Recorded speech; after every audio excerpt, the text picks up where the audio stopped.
What's happening, everybody? Welcome back to the Fearless Chaplaincy on the Go podcast. I'm your host, Josh Zorhoff, licensed therapist and teaching pastor with the Fearless family of churches. I head up our chaplaincy program here at the churches, and we are continuing our conversation on stress.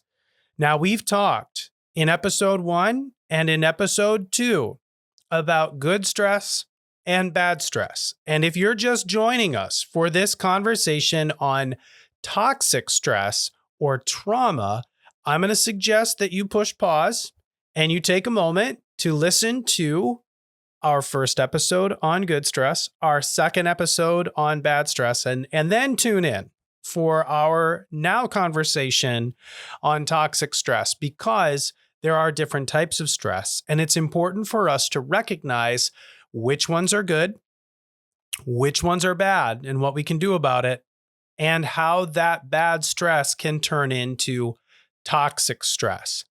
I want to remind us of a study that was done at UC Berkeley in 2016 that tells us this: stress can be something that makes you better, but it is a question of how much, how long, and how you interpret or perceive it.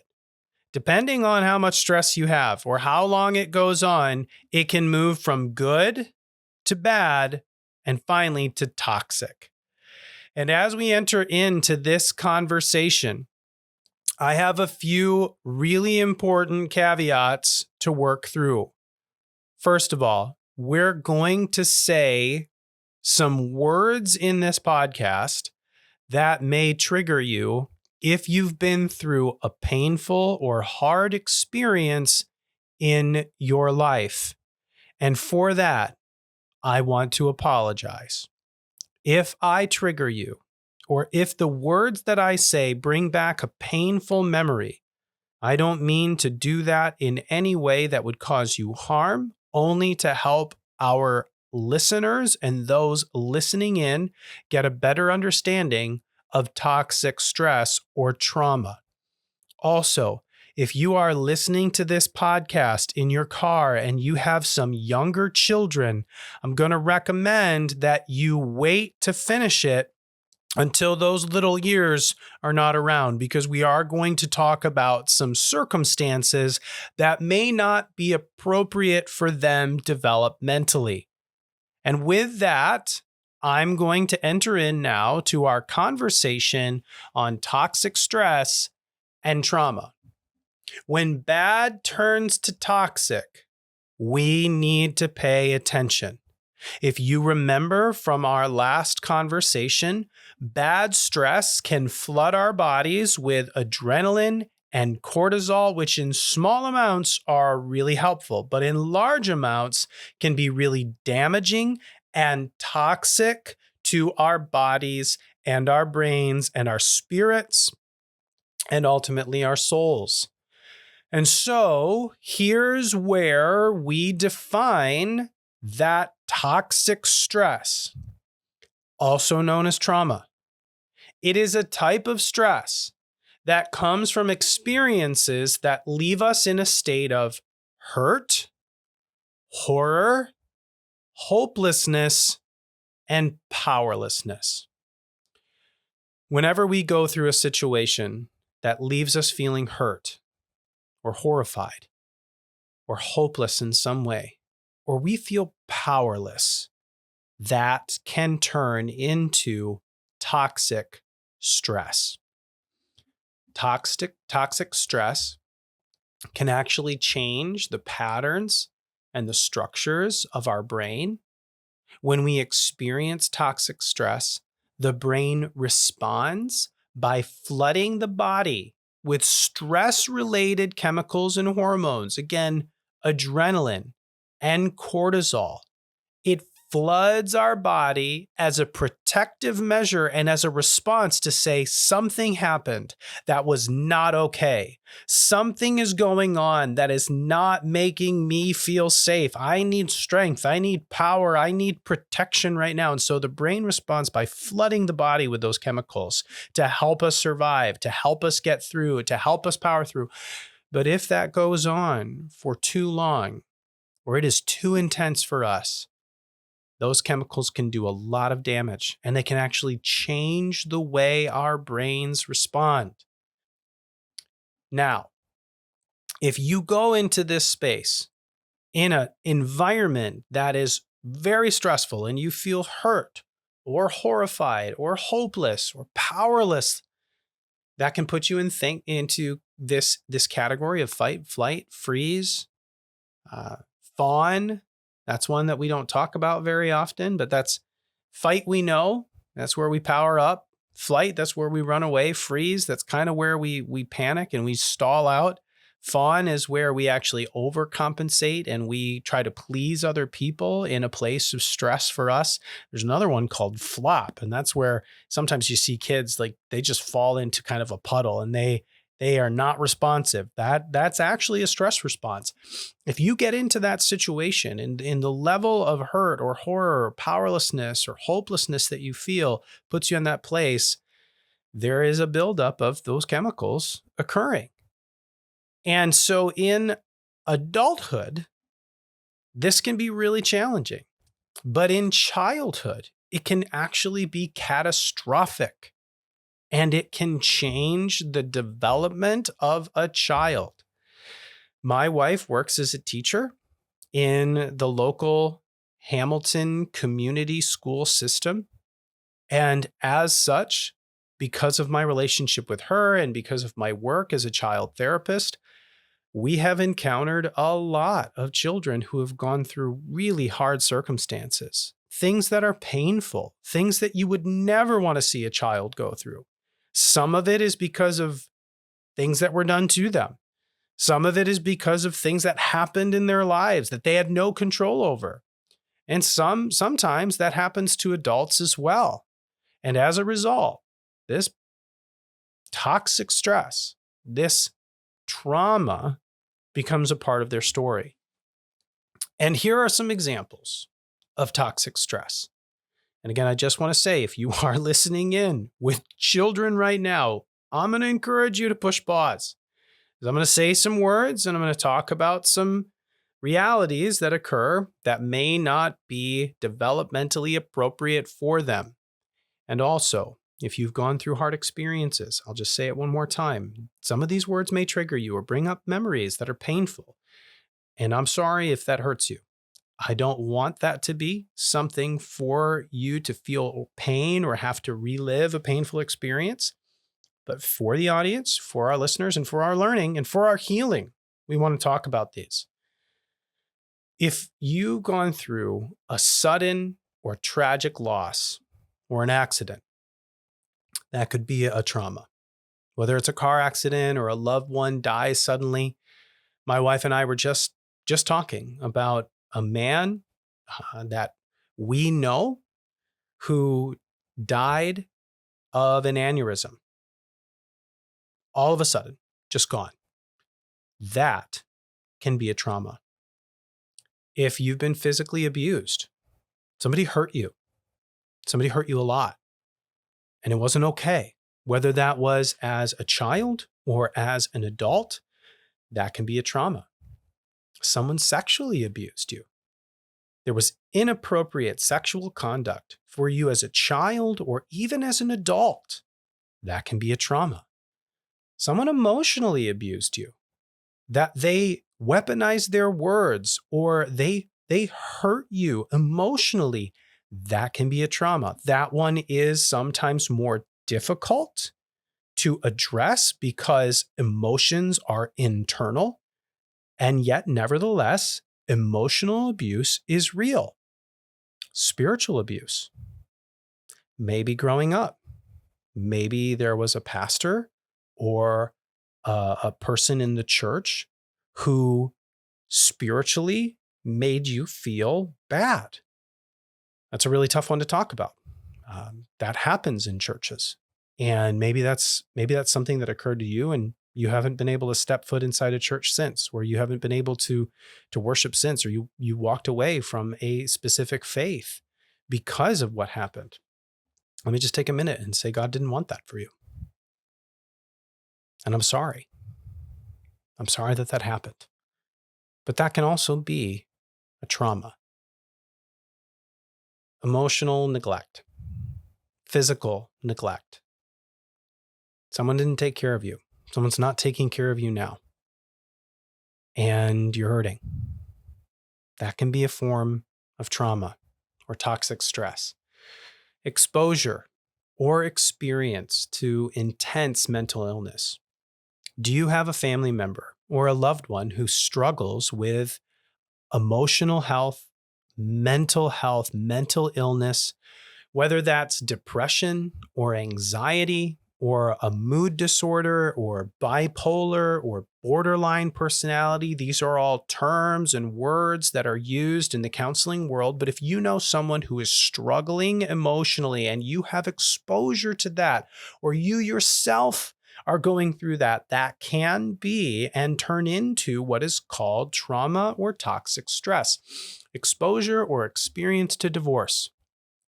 If you're going through a divorce, or your parents went through a divorce, that can be a form of trauma and toxic stress.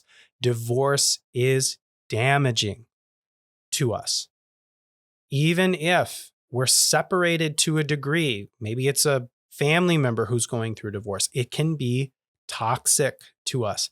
And I'll say something on this for parents, especially those of you who are either on the brink of divorce or in the midst of divorce. Divorce is highly damaging to your children. And I don't mean that to be a guilt trip. I don't mean that to make you feel bad. You need to embrace the reality that your divorce is going to cause pain and hardship to your kids. There's a great book called Kids Get the Shaft. You should read it. You should take a look at it, because kids effectively, when their parents get divorced, have to deal with the pain and hopelessness that they didn't choose for themselves and nevertheless are forced to face. That can be really hard for a kid. Incidentally, moving can be traumatic for children. In fact, there's some research that shows that moving from one house to another can be as toxic in stress levels to a child as their parents getting a divorce. So if you're facing a big move, you might do well to make sure that your kids are meeting with a counselor or a trusted professional to help process through the move, just to be safe, because there's a chance that it could cause a buildup of toxic stress for them that doesn't necessarily have to happen if you are in front of it. Exposure or experience to a substance abuse. If you know someone who is dealing with addiction, you grew up with a loved one who was dealing with alcohol or drugs, that can be a stress. And let me say something about that. There is right now in the United States an increase in addiction to unseen levels. Like, we've not seen this level of addiction to substances in the last 10, maybe even 15 years. Something about the pandemic increased alcohol consumption and usage, and drug usage as well. In fact, in the Michigan area, alcohol sales since March of 2020 increased by 300%. And to my knowledge, that has not changed. So people are drinking more to escape, drinking more to numb out. And if you have a loved one, or you're in a relationship with someone, or you know someone who is addicted to alcohol, or they are working through drug usage, that can be toxic to you. That can be a trauma. Prolonged exposure to an experience or a person that has debilitating or a life-threatening illness. So if you spend a lot of time with someone who's really sick and they're not getting better, or they get cancer and then they fight it and then they get it again, and then it goes away, and then there's another health problem that comes up. Repeated exposure to health problems with a loved one or with yourself can be a form of toxic stress. It can build up to toxic levels and cause trauma for you. Prolonged exposure or experience, and this is really important, to any or all of the things that we just mentioned. If you know someone who has gone through a traumatic event, or they've been in a state of hurt or horror or hopelessness or powerlessness, if you know someone who has struggled with trauma and you love them and you care for them and you spend time with them, you have the potential to take on that trauma for yourself. It is called vicarious trauma, also known as compassion fatigue. As a pastor and as a therapist, I have spent a lot of time over the years talking about vicarious trauma. I talk with teachers about it. I talk with caregivers about it. I talk with other pastors about it. When we spend time helping other people who are hurting, their pain will transfer to us emotionally. And vicarious trauma for people who help people is a reality that most of us do not consider. And it's really important that we do that. Vicarious trauma is a form of toxic stress. And here's a big one: the prolonged loss of agency. Bessel van der Kolk, who is one of the leading authorities on trauma in the US and likely in the world, makes the point to say that when we go through a loss of agency, and for those of you who are like, well, what's this agency thing? Think of a free agent. A free agent has the right to choose where she or he plays and who he or she plays for. They get to choose what they get to do. When we are free agents of our own lives, when we feel like we have the choice or we have the power to choose or we get to make decisions for ourselves, we feel a sense of agency. When that's taken away from us and we don't get to choose what we do, we don't get to choose where we go, we feel like somebody else is controlling every step or every move that we make for prolonged periods of time, that also registers on the brain and the body and the soul as toxic stress. That can be a trauma. And I just want you to think back to 2020, March, April, May. Can you think of a time over the last few years where someone told you where you could go and where you couldn't, where you could shop and where you couldn't, what you could wear and what you couldn't wear, maybe where you could stand and where you couldn't, 6 feet apart, can't come in unless you have a mask. Yeah. We all went through a profound level of loss of agency and a high level of stress.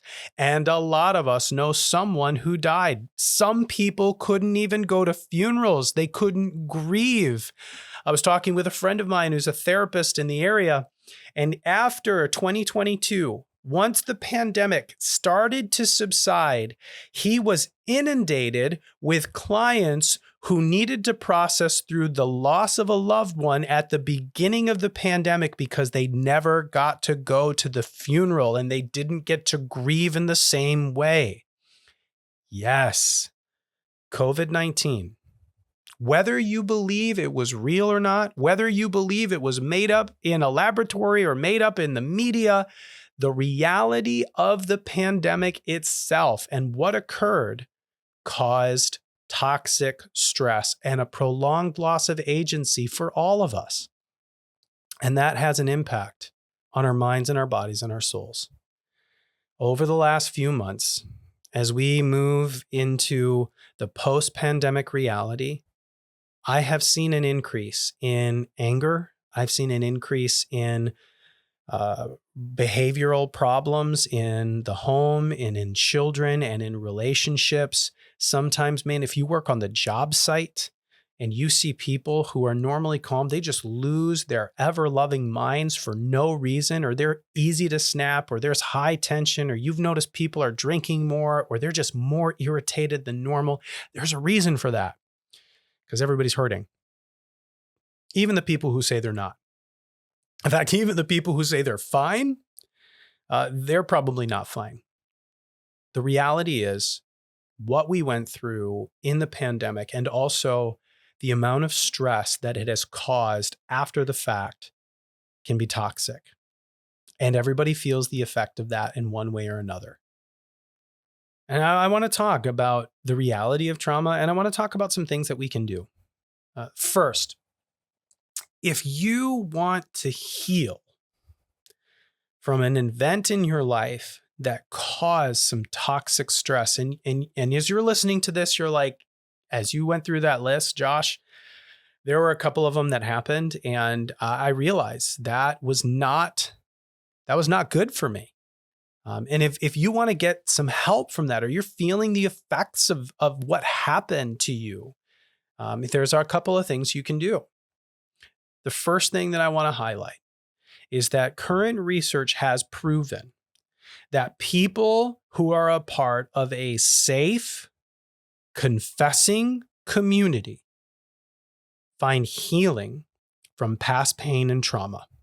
It's one of the proven ways to heal: safe, confessing community. Now, here's what I mean by that. Safe means a place where you can say what happened and it stays trusted and it stays confident, and you know people will treat it with dignity and respect. So that can happen in a small group. That can happen in a support group. That can happen in a church group. That can happen in a therapeutic environment, but safe. You know that when you say it, it will stay safe and secure, and you can trust the people. Confessing, a place where you can say what really happened, and you don't have to sugarcoat it, and you can be honest and vulnerable. Confessing sometimes is a little bit of a churchy word, but it essentially just means a place where I can totally say what exactly happened, and I don't have to pretend. I can confess it. Community. More than one person. A group. Two people. A shared experience in a relational environment. If you want to heal from trauma, a safe, confessing community is a place to start. Now, if you're looking for that, if you're looking for a safe, confessing community, send us an email, chaplaincy@fearlessfollower.org. We'd love to help connect you with either a support group or a group in the church or out of the church. If church is not a place that you're comfortable going yet, we'd be happy to help you with that.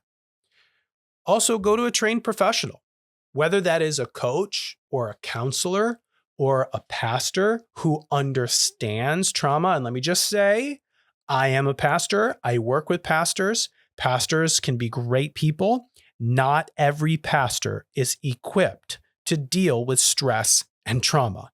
And that's true. So your pastor, she might be a great person. He might be awesome and a great presenter or highly relational and really easy to talk to. He may not be equipped to handle trauma. And so just be careful when you talk to a pastor that they know what they're doing when it comes to trauma. But talk to a licensed therapist, talk to a counselor, talk to a coach who is skilled or trained in trauma.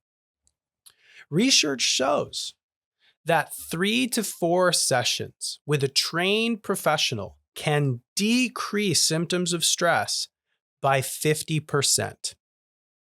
3 to 4 sessions. That's like a month or 2. And it can be really beneficial to get a handle on it. Now, I'm not saying that talking to a counselor for 3 to 4 sessions is going to get rid of all of your trauma. No, I am saying that it can help you deal with the symptoms that trauma has brought up, and it can put you on a path to healing. Utilize benefits that you have in your workplace. If you work for a company that has an employee assistance program or has counseling resources or partners with agencies for counselors to come in or has a corporate chaplain, like most of the companies I work with employ, reach out, say something. There's a lot of helpful information that you can get through your workplace. There's another great organization called mantherapy.org. I would highly encourage you, if you are a man or even if you're not a man, and you just want to check it out, but go to mantherapy.org. They have a lot of free resources and a lot of access to helpful tools that can help process through things like trauma and emotional health. One of the most important things you can do is say something to someone. Time and time again, I talk with individuals who have been through something horrific, and for most of their life, they never say anything about it to anyone, and it just eats away at them on the inside. And when they say it out loud, as hard as it can be, because it comes real when you say it out loud, it's powerful when you say it out loud. It can hurt when you say it out loud, but it can also bring about healing.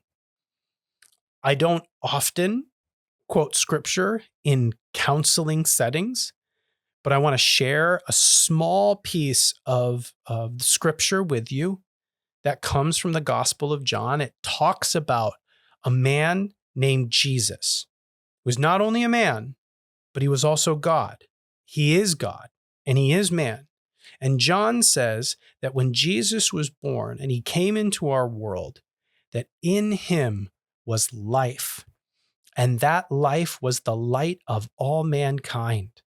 And the light shines in the darkness, and the darkness has not overcome it. When we talk about the darkness that we experience in our lives, it actually invites the light of God to break in, and the darkness loses its power over us. I have found time and time again that in a safe, confessing community, in a trusted relationship, when I share the painful parts of my life, I find healing. The things that hurt don't hurt as bad. And the darkness that once started to consume me on the inside, I find freedom from that. So say something to someone. If you have persistent nightmares or you have destructive thoughts, you want to end it all, or you find yourself thinking about ways to escape and you don't want to live anymore, you just don't want to feel the way you feel anymore. You have explosive anger and you're just bubbling on the surface, just waiting for an opportunity to yell or blow up at somebody. It's an indication that there's a lot going on the inside and you should get help right away. Call someone, call a professional, call 911 if you have to. But if you're in that place, those are indications that the level of stress that you're under is moved from bad to toxic. And there are some pretty important steps that you need to go through to make sure that you're healthy and whole. Because here's the reality: you matter. You may know me. You may not know me. I want to tell you, you matter. You matter to your family. You matter to the world. You matter to me. You matter to God. You matter. Your life matters. Your story matters. Don't forget that. If you're going through a hard time, you matter and you're not alone. Say something to someone. And if you've been through a really hard experience, which some of us have, I have. Some of us have had things done to us that should never have happened. Some things happened that were not fair. And we can't take them back. And we can't change the past. It doesn't have to determine our future. There's healing from that. But the process can take time. It can take years to work through trauma. Set reasonable goals for your healing and hold reasonable expectations for yourself. Listen, if something really horrific happened to you, or you're working through something profoundly hard right now, give yourself time and be kind to yourself as you go through the process of healing. And remember, if you've not gone through something like that, it can be really, really, really hard to understand why people do what they do. Let me just tell you, people are not problems. People have problems. People are people. For those of us who have not gone through deep, wounding, traumatic experiences, it might be hard for us to see people in the light as people. We may see them as problems. I'm not saying that excuses their behavior, but if we can help it to explain behavior, if we can understand what people have gone through, that can help us see them as people who have problems. And people, they are people and they matter and their stories matter. And when you understand that, then we can talk about the problems, the behavior issues, the concerns that come up as a result. But treat people with dignity. And just remember, not everybody has your experience and not everybody has your story. Not everybody's gone through life the way you have. And so we want to be reasonable and we want to be kind. We want to be understanding of people's experiences. Our bodies and our brains are amazing. They are amazing creations. We can grow, we can change, we can overcome. A lot of people talk about something called post-traumatic stress, which is true. After we go through experiences that are harmful, it can trigger stress in our lives. But what we don't talk about, and I think often enough, is post-traumatic growth. 75% of people who go through really hard experiences, traumatic experiences, actually find that they have greater resiliency and strength, and they grow as a result. And so just remember, if you've gone through something that is hard, that doesn't mean that the rest of your life is going to suck. Life can be better. Healing can take place, and growth is possible. And a lot of that has to do with the work that you're willing to do when you respond to that toxic stress. So if you've got some questions on good stress, bad stress, toxic stress, you have some questions that you want to work through, send them to us at chaplaincy@fearlessfollower.org. Again, chaplaincy@fearlessfollower.org. We're going to have notes from this session in the podcast notes and the comments below. Send us some information. Keep the conversation going. Share this with a friend. We would love to continue to talk about stress with you and enter into more conversations on emotional health.